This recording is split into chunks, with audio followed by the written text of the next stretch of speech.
खबर बिहार के सियासी गलियारों से। वीआईपी अध्यक्ष और बिहार सरकार में मंत्री मुकेश सहनी के लालू प्रेम पर बीजेपी सांसद अजय निषाद ने पलटवार किया है। अजय निषाद ने कहा है कि मुकेश सहनी की नीति और नीयत समय के साथ बदलती रहती है। उन्होंने दावा किया कि अगर मुकेश सहनी साथ छोड़कर चले भी जाएंगे तो भी सरकार की सेहत को कोई असर नहीं पड़ेगा। अजय निषाद से खास बातचीत की हमारे दिल्ली संवाददाता अमितेश कुमार ने।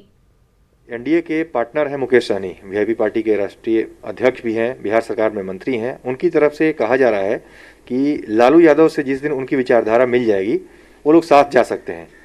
मुकेश सहनी का लालू यादव के प्रति प्रेम, तेजस्वी यादव को छोटा भाई बताना, कैसे देखते हैं? देखिए, कोई फर्क नहीं पड़ता। ये छोटी छोटी पार्टियां जो हैं, हर समय इनका नीति और नियत बदलते रहता है, तो भारतीय जनता पार्टी के सेहत पे कोई फर्क नहीं पड़ेगा। अगर ये सरकार छोड़ के भी अगर यूपी में चले जाते हैं तब भी नीतीश जी के कार्यकाल जो है वो 5 साल पूरा करेगा। इसमें कोई घबराने वाली बात नहीं है। इनको जहां जाना है जाए। एक समय भी आया था कि जब ये प्रेस कॉन्फ्रेंस छोड़ के आए थे और उस समय बोले थे कि तेजस्वी यादव ने मेरे पीठ पे छुरा भोंका है, तो वो सभी बयान देखने की जरूरत है। उस समय क्या बोले, अभी क्या बोले, तो उससे कोई फर्क नहीं पड़ता है। भारतीय जनता पार्टी माननीय मुख्यमंत्री का जो कार्यकाल है वो 5 साल पूरा करेगी। बीच बीच में उनकी तरफ से ये बयान ऐसा आता है, आपको नहीं लगता कि एनडीए की सेहत के लिए ठीक नहीं है बिहार में? उससे कोई फर्क नहीं पड़ता। एनडीए बिहार में मजबूत है और कार्यकाल पूरा करेगा।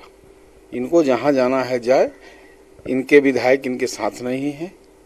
ये अकेले डफली बजा रहे हैं, यूपी में चुनाव लड़ रहे हैं, अकेले प्रचार कर रहे हैं। मेरा बार बार कहना है कि इनके 3 विधायक, ये पार्टी के वीआईपी के राष्ट्रीय अध्यक्ष हैं, तो इनके जो 3 विधायक वो कहाँ है? वो यूपी में क्यों नहीं देख रहे? जहाँ विधानसभा सीट जहाँ पर वीआईपी के उम्मीदवार जीते थे, उनके निधन के बाद वहाँ पर जब उपचुनाव होगा तो मुकेश सहनी कह रहे हैं कि हमारी पार्टी ही विधानसभा चुनाव लड़ेगी, भले ही बीजेपी क्यों न लड़े वहाँ से।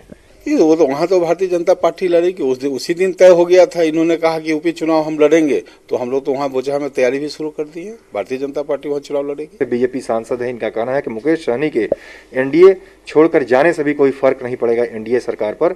दूसरा, इनका साफ तौर पे दावा है कि बोचहा विधानसभा जो सीट है उस पर बीजेपी ही चुनाव मैदान में उतरेगी, बीजेपी का ही उम्मीदवार वहां पर विधानसभा चुनाव लड़ेगा एनडीए की तरफ से। कैमरामैन रमेश रत्नाकर के साथ अमितेश, न्यूज 18 दिल्ली। दरअसल यूपी चुनाव में अनदेखी से वीआईपी प्रमुख मुकेश सहनी खुलेआम प्रेशर पॉलिटिक्स पर उतर आए हैं। बीजेपी पर दबाव बनाते हुए उन्होंने तेजस्वी यादव को छोटा भाई बताया। साथ ही कहा कि वे लालू प्रसाद को मानने वाले लोग हैं और जिस दिन उनकी विचारधारा मिलेगी उस दिन वो लालू प्रसाद के साथ मिलकर राजनीति करेंगे।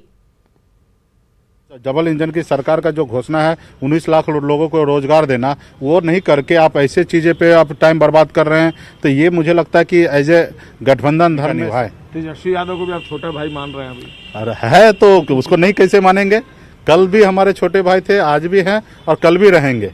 ये कुछ लोग अगर समझ रहे हैं ना, वो गलतफहमी कुछ लोग पाल के बैठे ना, वो गलतफहमी ना पाले। लालू जी को हम मानने वाले लोग हैं।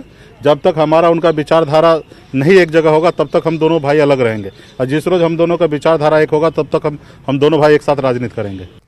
वहीं जेडीयू सांसद सुनील कुमार पिंटू ने भी मुकेश सहनी के लालू प्रेम पर हमला बोला है। सुनिए पिंटू ने क्या कुछ कहा।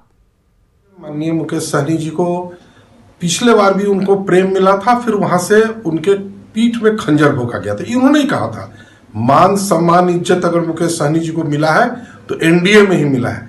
इसलिए मेरी सलाह होगी कि एनडीए में रहे और मान सम्मान पाए, वहां जाकर पीठ में खंजर न भुकवाएं। क्या खरमास बीतते ही आरजेडी बिहार में खेला करने में जुट गया है? ये सवाल इसलिए क्योंकि पार्टी के नेताओं ने कहा था कि खरमास के बाद खेला होगा, और अब उसी पार्टी के प्रवक्ता ने नीतीश कुमार को आरजेडी के साथ आने का खुलेआम ऑफर दे डाला है। आरजेडी के मुख्य प्रवक्ता और वरिष्ठ विधायक भाई वीरेंद्र ने कहा है कि जेडीयू अब आरजेडी के साथ आ जाए। भाई वीरेंद्र ने कहा कि नीतीश साथ आए और तेजस्वी यादव को बिहार का सीएम बनाए और खुद केंद्र की राजनीति में चले जाएंगे। लेकिन कुछ देर भी नहीं बीते कि इस ऑफर पर जेडीयू ने उससे बेहद तीखा जवाब सुना दिया। ये समय की पुकार है और राजनीति में बदलाव होते रहते हैं, और मन मिजाज बदलते रहता है। राजनीति में ना कोई परमानेंट दोस्त होता है, न परमानेंट कोई दुश्मन होता है, और ये हम लोग कई बार रह चुके हैं।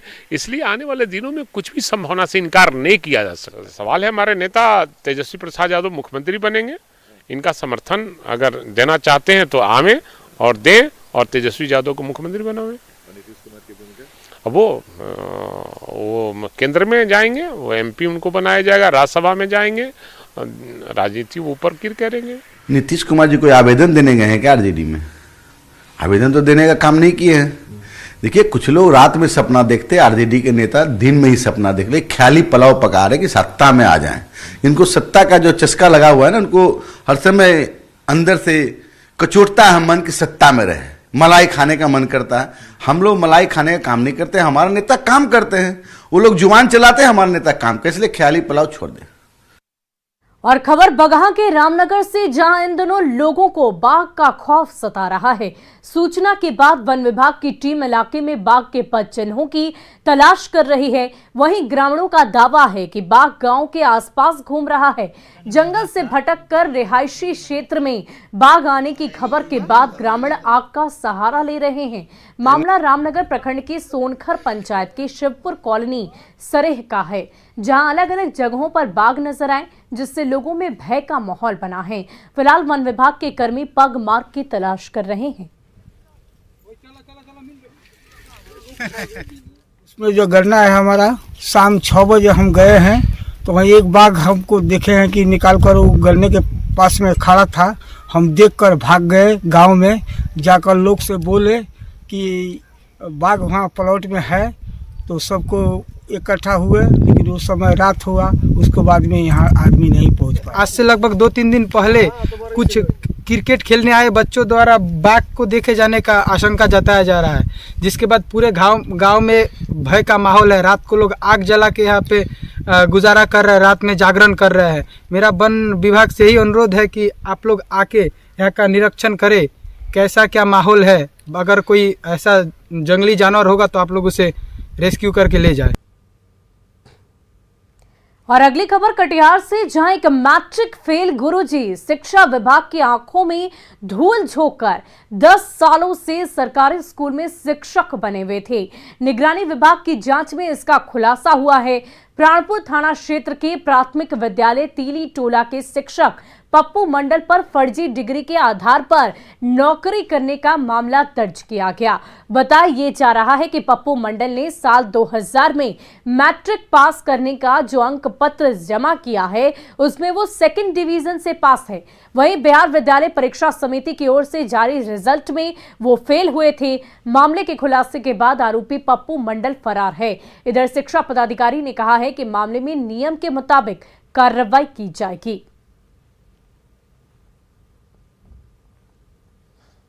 हमारे संज्ञान में नहीं है, जो ही आता है निगरानी का पत्र आ जाता है तो ही संबंधित नियोजन इकाई को उसकी सेवानिवृत्तिकरण के लिए और राशि वसूली के लिए हम निर्देश दे देंगे। वहीं जहानाबाद में पैसे के विवाद में 2 पक्षों में जमकर मारपीट हो गई। इस दौरान फायरिंग भी की गई, जिसमें एक महिला के साथ ही 5 लोग जख्मी हुए हैं। घटना परस बिघा इलाके के बैद्यनाथ बिघा गांव की है। सभी घायलों को सदर अस्पताल में भर्ती कराया गया। बताया ये जा रहा है कि एक पक्ष के लोग दूसरे पक्ष से बकाया पैसे मांगने गए थे। इसी दौरान बात और ज्यादा बढ़ गई, जिसने हिंसक रूप ले लिया। इधर गोलीबारी के बाद गांव में दहशत का माहौल है। वहीं पुलिस मामले की जांच में जुट गई है। लेन देन था, पहले से पैसा को लेन देन के ले करके दोनों आदमी में विवाद था। पैसा मांगने के चक्कर में एक दूसरे के पास गया है लोग, और उसी में बाताबाती होते होते गाली गलौज करना शुरू किया, मारपीट शुरू हो गया है। और मारपीट के क्रम में भी उसी में मतलब कि फायरिंग भी हुआ है, उसमें दोनों तरफ के लोग घायल है ना। एक आदमी से 3-4 आदमी एक तरफ से घायल है, एक तरफ से